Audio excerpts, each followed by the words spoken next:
Hi guys, let's talk about visualizations. Visualizations help us alleviate the complexity of datasets.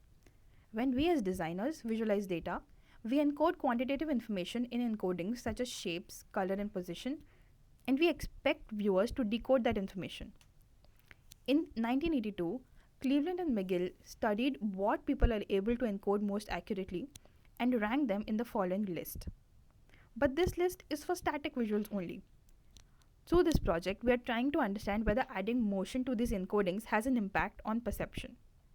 We're also trying to determine the impact of speed of motion on the same.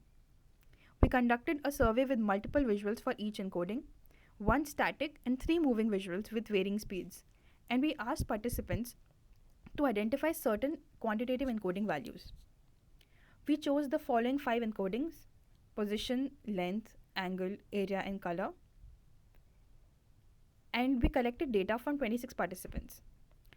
This is a sample question for position encoding in which we ask the participant to guess the distance of the second circle from the line based on the metric established by the first.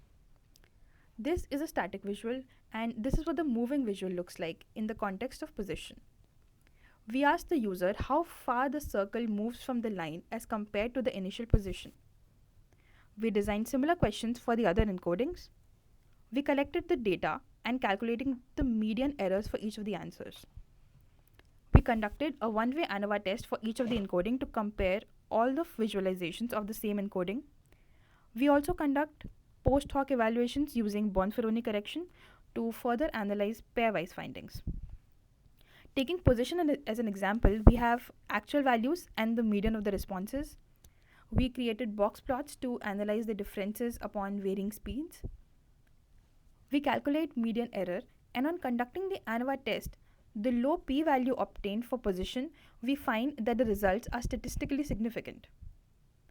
On conducting the Bonferroni pairwise tests, we find that 5 out of the 6 pairwise comparisons are statistically significant. We followed this process for all the encodings, and here are the results.